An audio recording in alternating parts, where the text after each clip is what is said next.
Bom, pessoal, vamos dar continuidade aqui na disciplina de Química Geral 2. Nós encerramos já duas partes, né?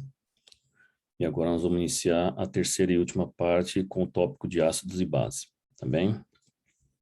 Então, nós vamos definir ácido e base segundo três categorias diferentes para que a gente tenha uma noção de como foi a evolução dessas definições. A primeira definição de ácido e base que se tem conhecimento é de Arrhenius, que foi uma definição elaborada em 1880, né? O Arrhenius foi um químico sueco. O que ele disse? Que ácido é uma substância que produz ou aumenta a concentração de H+ em solução aquosa. E base é uma substância que produz ou aumenta a concentração de íons OH- em solução aquosa.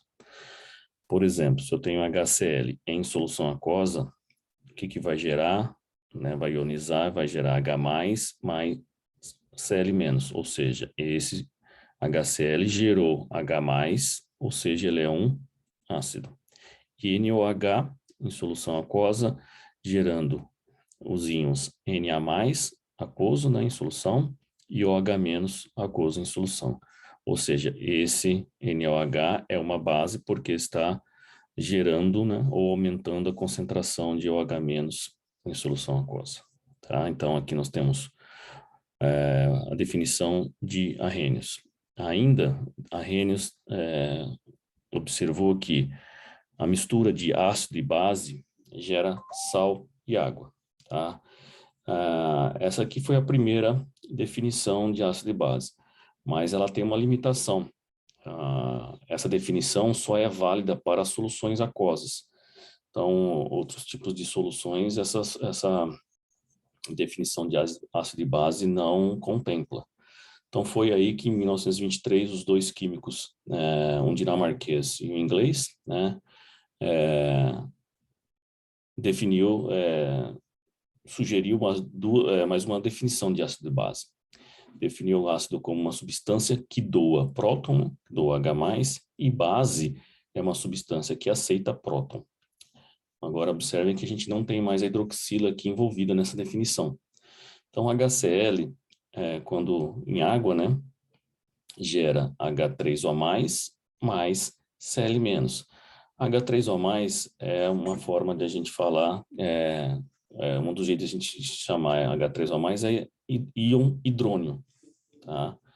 Que, na verdade, a substância, né, quando a gente está falando em ácido, é a mesma coisa quando a gente não tem a água aqui, gera H+, então doa próton, então está gerando próton.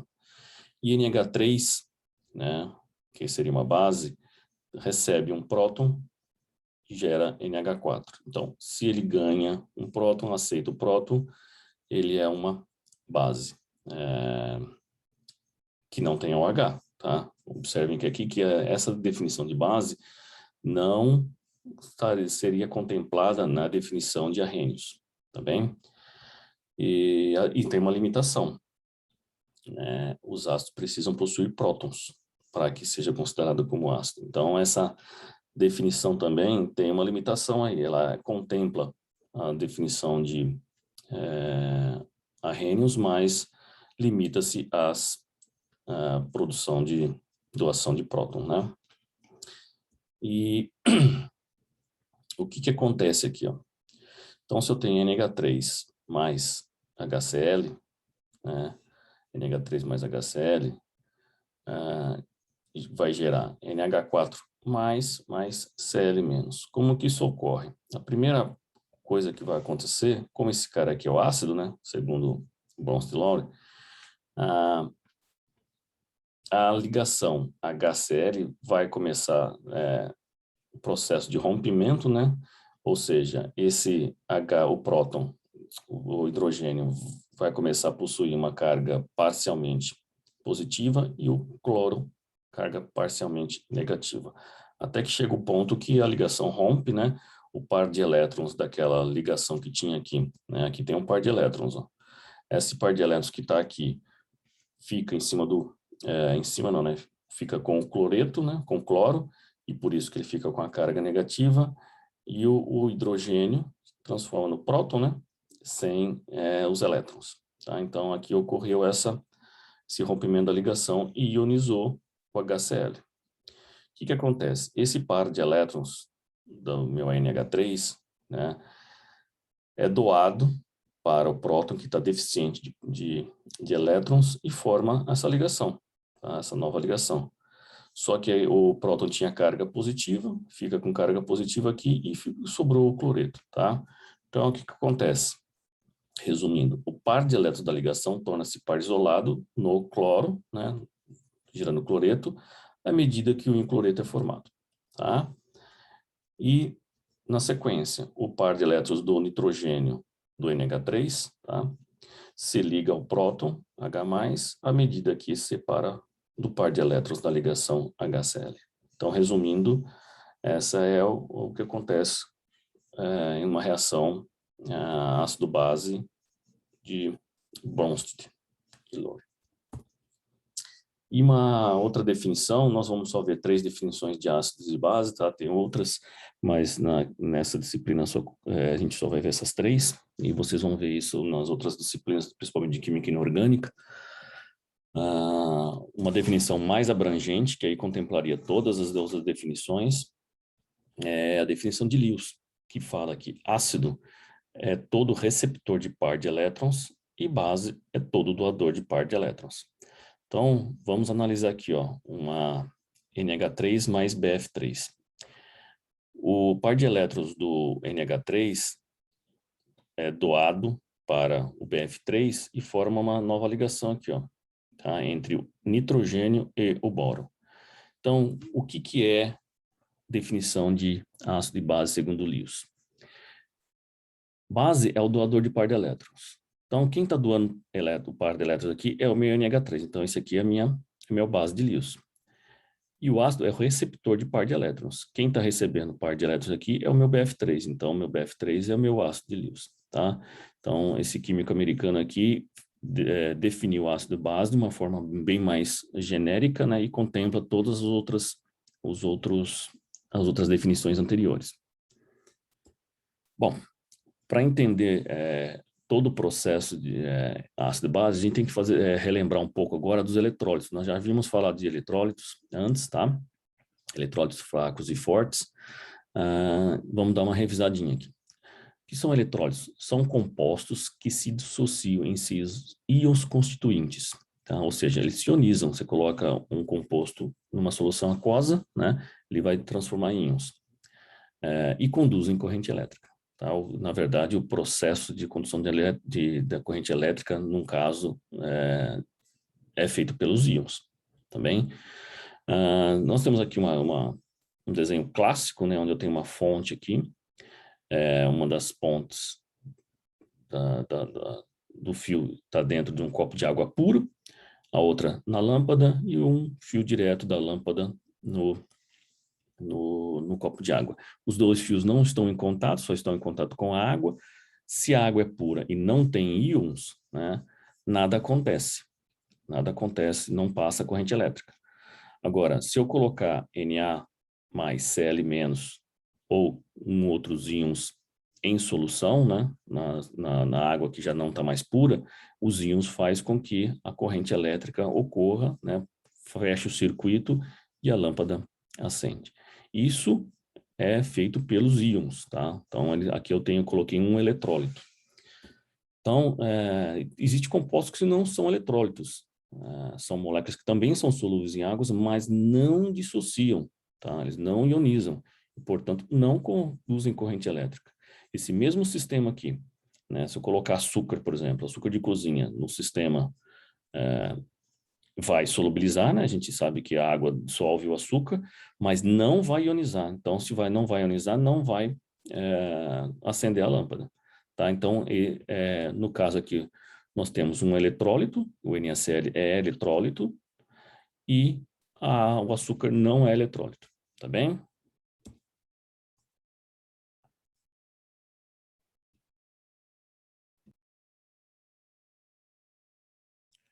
Outras definições que a gente viu para eletrólitos, né, que os fortes e os fracos, que vale mesmo para os ácidos e bases. O que são ácidos e bases fortes?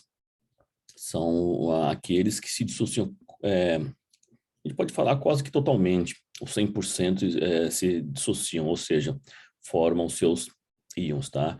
Então aqui, alguns exemplos de ácido forte. Se eu pegar o HCl, ele vai se dissociar em H+, Cl-. HBr vai se dissociar em H+, Br-. Então, eles se dissociam completamente. E as bases também. O NOH se dissocia em Na+, e OH-, CaOH2, hidróxido de cálcio. Ca+, né, e 2OH-. Então, a definição de ácido de base forte é que se dissocia totalmente em seus íons. Os fracos, né, ácidos de base fracos, estão em equilíbrio com seus íons. Observem aqui, que aqui eu tenho só uma seta, né? E aqui, quando está em equilíbrio, eu tenho a seta do equilíbrio. A gente viu isso aqui em equilíbrio químico. Então, os ácidos de base fracos, eles não se dissociam completamente nos seus íons. Eles se dissociam uma parte, e essa parte está em equilíbrio com os reagentes, né? Lembrando, reagentes e produtos. Então, existe um equilíbrio entre os reagentes e os produtos, que seriam os íons. A mesma coisa acontece com as bases, tá? Então, existe um equilíbrio aqui, estão em equilíbrio com seus íons. Então, são os fracos. Só para a gente começar a fortalecer a nossa ideia sobre ácido e base, uma questão assim, bem simples, é calcular a concentração molar dos íons bário 2+, e OH-, os dois íons, de uma solução de hidróxido de bário. E essa tem a concentração aqui, 0,030 molar. Então, primeiro, a gente tem que ver quem é esse cara, né? Ele é um ácido, uma base, ou ele, e se entre se é ácido ou base, se é forte ou fraco. Então, está gerando OH-, né? Entra na definição de que aumenta a concentração de OH-, é uma base, tá bem? Então, é forte ou fraco? Nós vamos para a tabela, verificamos lá, ele é uma base forte. Então, a base forte vai dissociar completamente em seus íons. Então, a gente pega, faz a equação, né, da reação, da ionização. O hidróxido de bário, ele é sólido e vai se dissociar em íons bário 2+, mais 2 OH-, porque aqui eu tenho 2, né? Tem que manter a correlação estequiométrica. Ou seja, no início a gente tem 0,030 molar, a gente colocou em solução isso, né? Então, no início eu não tenho nada desse íon e nada desse íon. Tá? Após solubilizar, ou seja, após ionizar, o que vai acontecer? Como é uma base forte, vai estar 100% ionizado. Tudo que eu coloquei de hidróxido de bário na solução vai gerar os íons. Ou seja, eu vou ter, aqui eu tenho o número 1, né, estequiométrico. Eu vou ter a quantidade de mols que eu colocar aqui, vai gerar a mesma quantidade aqui, que é 1 para 1. E aqui eu tenho 2 equivalentes. Então, eu tenho que manter a estequiometria. Seriam 2 equivalentes desses. Então, tudo que eu colocar aqui vai gerar 2 desses. Então, no final, o que vai ter de íons? Eu vou ter 0,03 mol de íons bários e 0,06 molar, né, de íons hidróxido. Portanto, né, a concentração desse cara aqui e desse cara aqui está aqui. É uma coisa bem simples, mas tem que prestar atenção na hora de fazer a estequiometria. Tá? Tem que lembrar que tem que manter a estequiometria, multiplicar, né, para chegar nas concentrações, tá bem? É bem simples esse exercício. Bom, Uma coisa bastante importante quando a gente trabalha com ácido e base é a água. Muitas das soluções são aquosas. A própria água se ioniza, tá? Então a gente chama de auto-ionização da água. Água, com ela mesma, gera H3O+, e OH. Observem vocês que isso aqui é um ácido, isso aqui é uma base, ou seja, a água nela mesma gera um ácido e gera uma base. E eu posso, como está em equilíbrio, né? Eu posso calcular a constante de equilíbrio. E nós já vimos como faz isso. Constante de equilíbrio, o que que é? É o produto das concentrações dos produtos dividido pelo produto das concentrações dos reagentes, tá? Os reagentes e os produtos. Mas nós vimos também lá em equilíbrio químico que substâncias puras, né, tem atividade igual a 1.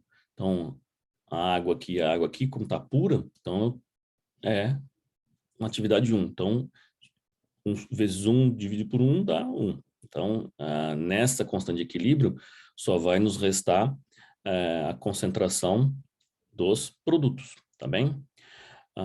E quando é água, a gente coloca KW, de water em inglês, tá?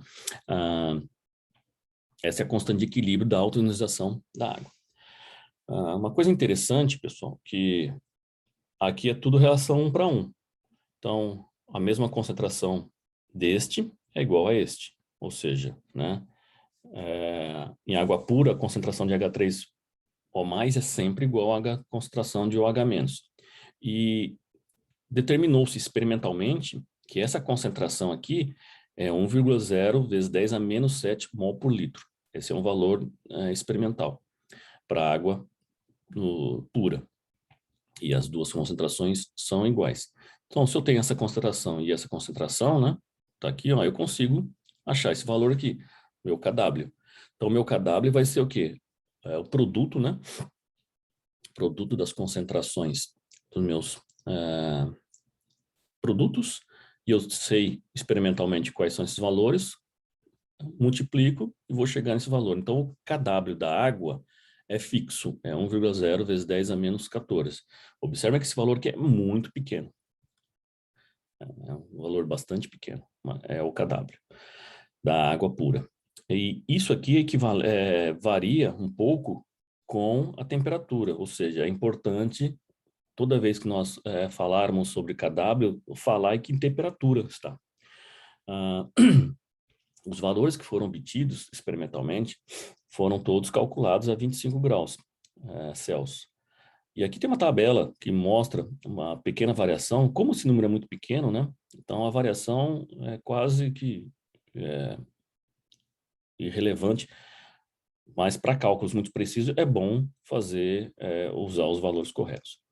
Esse 37 graus que está aqui com um asterisco, tá? Porque, na verdade, isso aqui é a temperatura média do nosso corpo, né? Ou seja, o KW do nosso corpo é um pouco diferente do KW da água no nosso corpo, um pouco diferente do KW medido a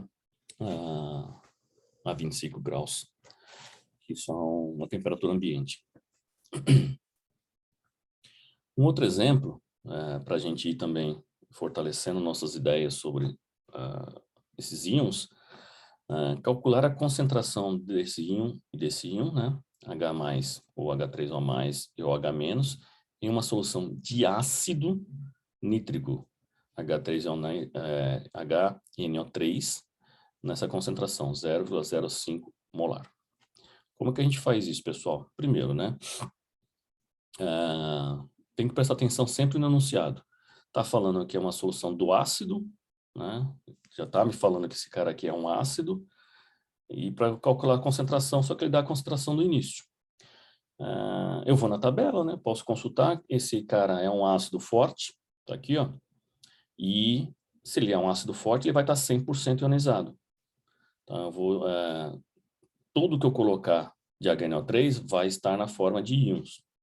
Então, eu faço a equação do ácido nítrico, ou seja, vai estar deslocado 100% para o lado direito, ou seja, vou ter 100% de íons, tudo que eu colocar aqui vai virar íon. Então, solução aquosa, né? Aqui é quando a gente não, essa reação aqui, essa equação, é quando a gente não ignora a água. Então, vai gerar H mais e NO3 menos. Quando eu tenho a água, vai, né, o H2O vai receber o H mais, vai virar H3O mais, e esse ânion, NO3 menos. Mas aí eu tenho, como eu coloquei água, né? Eu tenho a própria autorização da água, que é a água produz também H3O mais e OH-. Então, mas eu estou perguntando a concentração de OH3-. Esse OH3- vai vir uma parte do ácido, do ácido nítrico, uma parte da própria água. Então, vamos lá. Ou seja, o que eu tenho aqui? Se eu quero calcular, o enunciado está pedindo H3O mais ou água e OH e hidroxila, quais são a origem? Eu tenho ácido nítrico e água, tá bem? Observem que a concentração OH-, que eu estou pedindo no enunciado, não vem do ácido nítrico, né? Não vem o ácido nítrico não produz OH-. Quem está produzindo OH- é a água que eu adicionei na solução aquosa. Sabendo, né, que a gente tem um KW que é da água, né, da autoionização da água, que já está aqui, esse valor é experimental, e a gente compara a concentração de OH-, que é esse valor, né, 1,0 vezes 10 a menos 7, com a concentração do ácido que eu coloquei. Observem que tanto esse quanto esse, que são os valores iguais, ele é muito menor. 1,0 vezes 10 a menos 7 é esse valor, que ele é muito menor quando comparado com a minha concentração que eu coloquei do ácido. Isso nos permite fazer um arredondamento, pessoal, tá? Esse valor aqui, como é muito pequeno, a gente não considera ele para facilitar a matemática. Então, o valor que vem da autoionização da água, a gente não considera, tá? Para efeito de cálculos. Então, vamos lá. Escrevo a reação, né, de ionização do ácido nítrico, HNO3 mais água, dando H3O mais e NO-. No início, eu tenho 0,05 molar do sujeito aqui, né, do ácido, e eu tenho quase zero H3O mais proveniente da água, que a gente viu agora, né? É muito pequeno, eu posso considerar como sendo zero. E no início, eu não tenho nenhum NO3, né? Porque não ionizou ainda. Aí, após solubilizar, como eu sei que esse é um ácido forte, tudo que eu colocar, né, toda a concentração que eu colocar de HNO3 vai gerar os seus íons. H mais, né, e NO3-. E todo ele vai vir do HNO3. Tá? Então, no final, eu vou ter 0 HNO3 e toda a concentração vai gerar H mais NO3. Então, portanto, a concentração de H3O+, é 0,5 molar. E de NO3 também, porque a relação é tudo 1 para 1. Né? Um pouco diferente daquela conta que nós fizemos um pouco anterior. Observem que eu não considerei o H3O da autorização da água, tá bem? Mas ficou faltando a gente calcular a concentração desse sujeito aqui. Está no enunciado, tem que responder. Tá? Nós achamos só H3O+, e NO3-, por enquanto. Então, eu vou fazer essa conta para achar o OH-, que vem da autoionização da água. Eu sei que a água mais água, né, seriam duas águas, gera H3O+, e OH-. Só que H3O+, lá no início, já tem do ácido, que é 0,05 molar. E da água é quase zero. Então, o que vai acontecer aqui? Vamos falar chamar de X a quantidade, porque está em equilíbrio, né? A gente não sabe qual é a quantidade normal. Então, o que nós fazemos? Colocamos aqui um valor hipotético, X. Uma parte da água que está aqui vai ionizar. A gente não sabe ainda, tá? Então, eu coloco como x. Então, vai sair um x daqui, vai gerar um x aqui, vai gerar um x aqui. Só que aqui eu tenho 2, né? Estequiométrico. A cada 2 partes que eu colocar de H2O, vai gerar uma parte aqui e uma parte aqui. Então, eu faço essa correlação. No final, o que vai ter? Eu vou ter 0,05 do início mais um valor de x. E aqui eu tenho só o x. Era perto de zero, só o x. Como eu sei que o Kw é a concentração de H3O+, e o H-, então eu substituo. Qual que é o meu H3O+? Está aqui, ó, 0,5 mais x. Substituo e o H-, x. Isso aqui, como esse x é muito pequeno, né, a gente vai falar sobre isso. E, na verdade, isso aqui é igual a 1,0 vezes 10 a menos 4, a menos 14, que é o valor do Kw. Como esse x aqui é muito pequeno, eu posso, somando com esse 0,5, né, lembra que esse x aqui enfim, eu posso ignorar ele. Então, eu vou fazer aqui, o produto é 0,05 mais um x. E faço a conta. Isolo o x, vai dar 2,0 vezes 10 a menos 13, que é a concentração de OH-. Porque o x aqui, né? Ó, esse x é esse valor e o 0,5 mais x é esse valor. Então, eu encontrei que x é igual à concentração de OH-. Tá bem? Então, tá aqui, ó. Observem que é um número muito pequeno. Tá? Um número muito pequeno. O que isso nos informa, pessoal? Que numa solução ácido, né, eu tenho OH-, mas o OH- é base. Mas ele é tão pequeno que a minha solução é ácida. Tá? A concentração de H3O+, que, né, determina a solução sendo ácida, H+, é muito maior. Então, é quase desprezível esse valor aqui de OH-, uma solução ácida. Então, voltando aqui para a definição de Arrhenius, né, que falou que ácido e base aumenta a concentração de H+, né, ácido, e a base aumenta a concentração de H-, ele também nos diz, através das definições de Arrhenius, que um ácido mais uma base dá um sal mais uma água. Tá? O que nós podemos falar sobre isso? Se eu colocar um ácido e uma base, vai gerar um sal e uma água, ou seja, eu não vou ter mais nem base, nem ácido aqui. Ou seja, eu neutralizei tanto o ácido como a base. Isso chama-se reação de neutralização. Lembre-se que eu falei no início que a gente ia dar alguns exemplos de reações aquosas. Então, aqui é uma delas. É uma reação de neutralização. Então, vamos pegar um exemplo aqui de uma reação de neutralização. Um ácido e uma base gerando um sal e uma água. Cada próton reagiu com uma hidroxila, gerando água. Ou seja, eu tenho um H+ aqui, reagiu com OH- daqui, gerou uma água.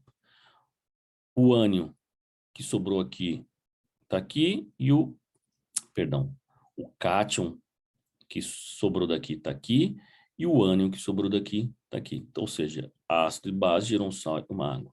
Tá? Cada ânion originado do ácido reagiu com o cátion originado da base. Tá bem? Gerou o sal. Como é que isso acontece? Como nós já vimos que esse sujeito é um ácido forte e essa aqui é uma base forte, eles vão estar 100% ionizados em solução. Lembra que vai ter uma água aqui. Se vai estar 100% ionizado, opa, tá faltando um sinalzinho de mais aqui, tá, pessoal? É H+, e Na+. A hora que eu colocar os dois, ácido e base, em solução, vou ter 4 tipos de íons. 4 tipos de íons, que vão se recombinar com como? O parzinho de elétrons da hidroxila vai ser doado para o próton, vai gerar minha água, e o par do cloreto, par de elétrons do cloreto, vai ser doado para o meu próton, perdão, para o meu Na+, né, o meu cátion Na+, gerando o sal, tá? Isso é a minha reação de neutralização. Resumindo, mas na verdade o que aconteceu aqui? Eu tenho uma neutralização total. Todo O ácido que eu coloquei reagiu com toda a base que eu coloquei e não sobrou mais nenhum ácido, nenhuma base. Tá? Eu coloquei uma reação de 1 para 1, gerou sal e água. Essa é nós chamamos de neutralização total. Vamos analisar um outro tipo de reação de neutralização aqui, entre um ácido e uma base, gerando um sal e uma água. Observem agora, pessoal, que aqui eu tenho uma base forte, um ácido forte também, só que eu estou colocando 1 para 1. Eu tenho uma hidroxila, mas aqui eu teria 2 prótons para reagir. Isso vai sobrar 1. Então, o meu sal vai ficar com um próton e vai gerar só uma água. Tá? Então, isso aqui nós chamamos de neutralização parcial. Ou seja, eu tenho 2 prótons, que vai vir do ácido sulfúrico, mas eu tenho só uma hidroxila vindo da minha base. Vai gerar só uma água. Tá? Então, como que isso vai acontecer? Um parzinho de elétrons da hidroxila vai ser doado para um dos prótons, originado do ácido sulfúrico, gerando uma água. Vai sobrar o quê? Um próton. Que vai ficar com quem? Com o NaSO4. O SO4, 2-, um par de elétrons vai ser doado para o sódio, mais, e outro par de elétrons vai ser doado para o próton, e vai gerar o meu sal. Isso nós chamamos de uma neutralização parcial, tá bem? O mesmo acontece quando eu tenho mais hidroxila do que próton. Aqui eu tenho 2 hidroxilas e aqui eu tenho um próton só. Uma hidroxila vai continuar no sal e vai gerar uma água só. Tá bem? Então, uma reação de ácido-base com uma neutralização parcial.